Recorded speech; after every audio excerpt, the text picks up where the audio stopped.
Olá, pessoal. Hoje vamos conversar com o atual vice-presidente do Conselho Regional de Psicologia do Maranhão, Eliandro Araújo. Na entrevista de hoje, vamos entender como a Covid-19, assim como a pandemia de maneira geral, pode impactar o psicológico de uma pessoa. E também vamos aprender um pouco como esses problemas podem ser evitados. Eliandro, muito obrigado por nos receber. Olá, Marquesan. É um prazer estar aqui informando as pessoas sobre as questões psicológicas, principalmente diante desse grande cenário que a gente se encontra, ainda se encontra, né? Estamos caminhando com a vacinação, mas ainda nos encontramos nesse grande desafio, nesse grande enfrentamento, né? E isso traz aí algumas questões que a psicologia, além de ter atuado, tem contribuído assim, para melhorar a qualidade de vida das pessoas. Perfeito, maravilha. Bom, então, para a gente começar, eu queria perguntar inicialmente qual que é a relevância do papel dos profissionais de psicologia no atendimento de pacientes infectados com Covid-19, né? E, além disso, como é que o apoio psicológico pode amenizar esse momento traumático? A COVID, ela não afeta só o campo físico, né, do ser humano. Ela também vai mexer com a saúde mental. Mesmo que não seja diretamente uma ação do vírus, né, mas como consequência de passar por todo esse processo que é angustiante, que é preocupante, que gera medo, que gera isolamento, que gera angústia, todas essas sensações, elas vão impactar na nossa saúde mental. E aí é onde entra o trabalho do psicólogo, dos profissionais de saúde mental, né, como psicólogo e psiquiatra, mas falando especificamente da psicologia, onde entra o trabalho do psicólogo, que ele pode atuar tanto com quem está hospitalizado, então tem muitos profissionais atuando para melhorar a ansiedade, né, melhorar o humor, né, dar conforto, ser um link entre a família e o paciente em alguns aspectos, ou seja, trabalhar na humanização dessa hospitalização. Então, tem profissionais atuando diretamente no COVID, né? E, nesse sentido, eu acho essencial a gente ter profissionais de saúde mental no contato direto com o paciente e temos profissionais que vão atuar após o quadro do COVID. Mesmo para aqueles pacientes que venham a óbito, mas os familiares sofrem o impacto disso e podem ser assistidos pelo psicólogo.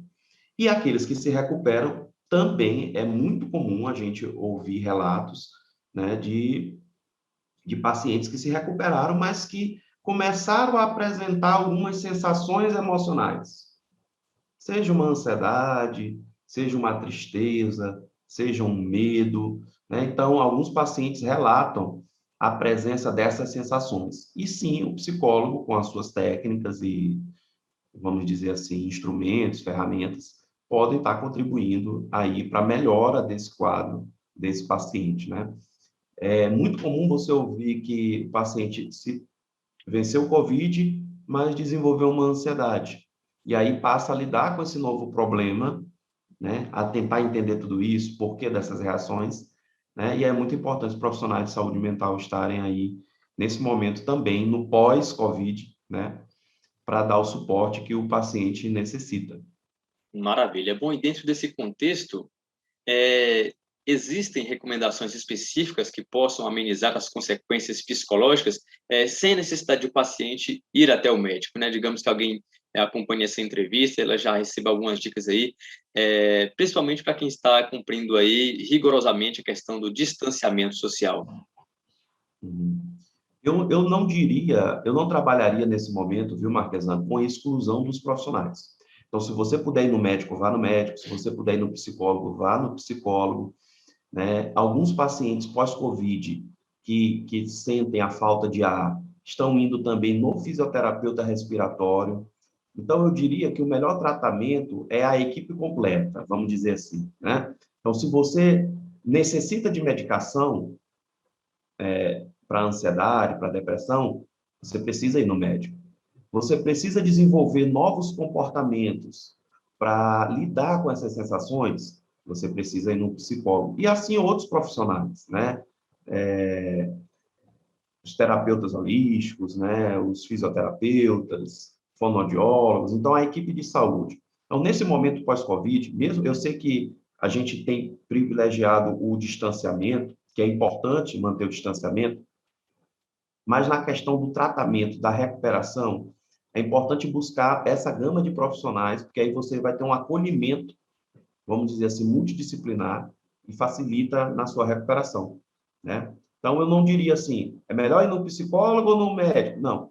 Vá ouvir, são profissionais diferentes, vá ouvir a opinião dos dois, e os dois podem contribuir de maneira diferente, né? Então, indo nos dois, as estatísticas que a gente tem de recuperação é que ir nos dois profissionais aumenta a melhora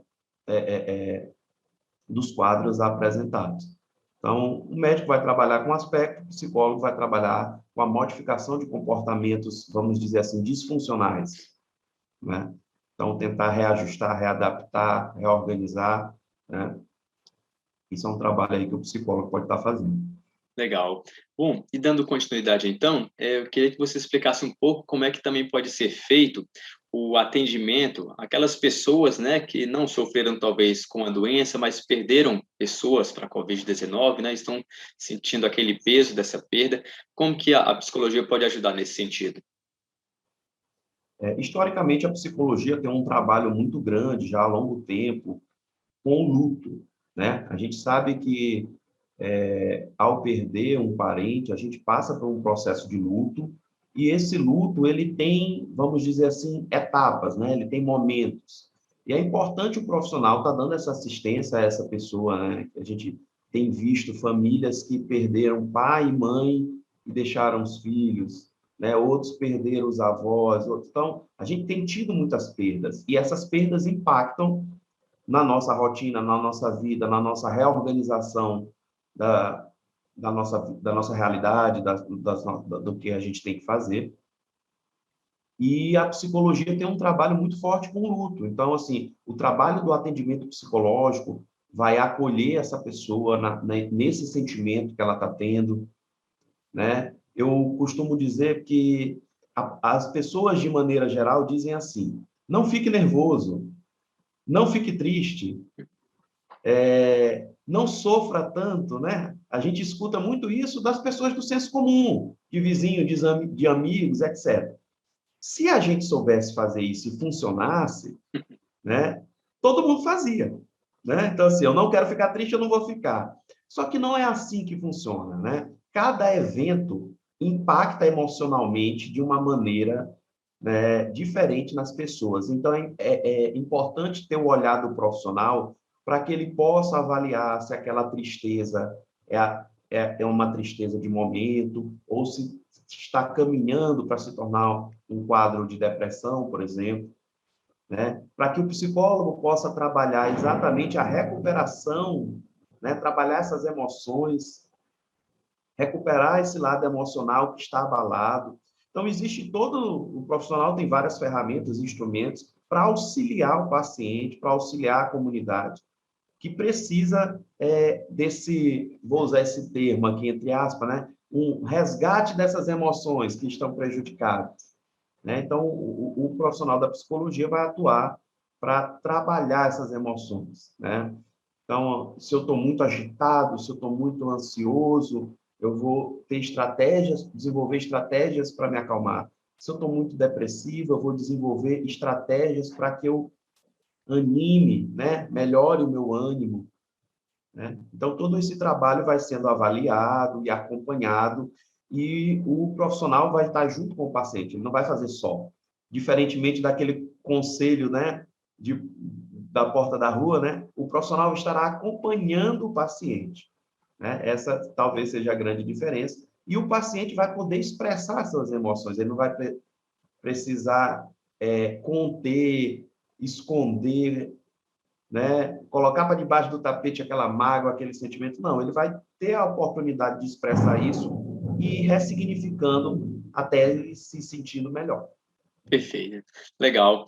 Bom, a gente percebe que a recomendação no início da pandemia era de que o paciente ele ficasse em casa, né, e só procurasse as unidades de saúde quando estivesse sentindo sintomas fortes da Covid-19, como a falta de ar, né? Isso para, por exemplo, não ficar sobrecarregando o sistema de saúde.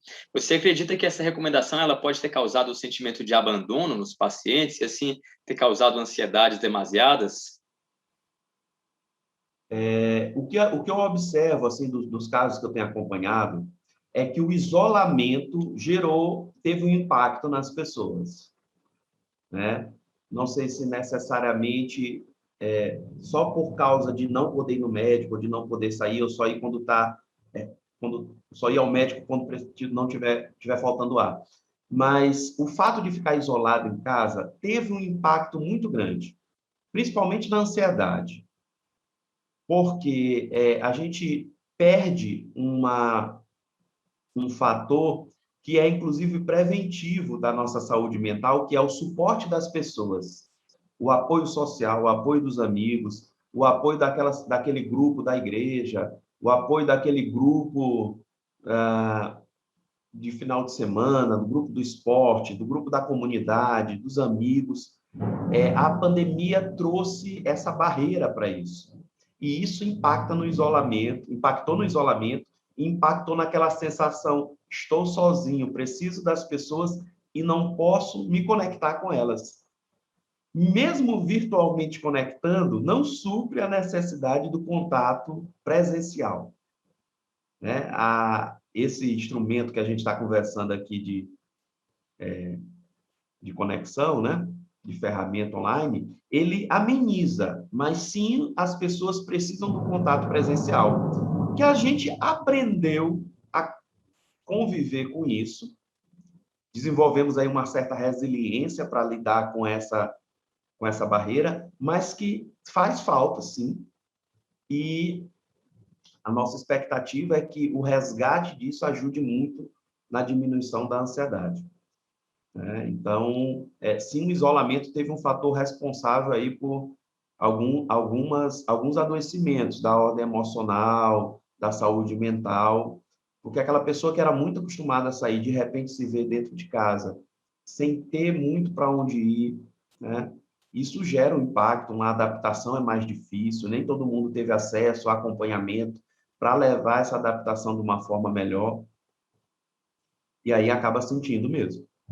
Certo, maravilha. Bom, para a gente encerrar a nossa entrevista, eu gostaria de fazer só mais uma perguntinha, porque a gente ouviu relatos de pacientes que, enfim, procuraram os médicos e sentiram, assim, aquela falta de humanização no atendimento, né? Aquela frieza, aquela coisa de repente, nem passar o diagnóstico direito, já mandar para casa, mandar para outra unidade.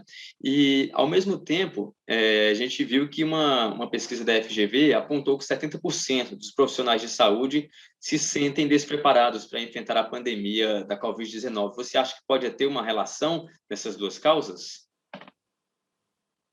Na psicologia, a gente usa muito uma expressão assim, depende, cada caso é um caso, né? Pode ser que aconteça do despreparo de alguns profissionais, é possível, sim, porque a gente está sempre em desenvolvimento, a gente está sempre buscando qualificar, melhorar, então pode ser que a gente tenha algumas falhas de atendimento, sim. Mas, por outro lado, a pandemia pegou todos de surpresa, né? Ninguém estava preparado para a pandemia, a gente foi se preparando, né? Eu lembro muito em março de 2020, né? Parece que faz tanto tempo, mas foi ano passado. Aquele primeiro mês, março e abril, até os profissionais de saúde estavam numa situação assim, como vai ser, o que vamos fazer? E aí as coisas foram caminhando, a gente foi criando protocolos de atendimento, foi criando formas de atuar e foi tentando lidar com esse cenário. Então, é um cenário novo para todo mundo, né? E isso impacta em várias áreas, talvez impacte também nos atendimentos.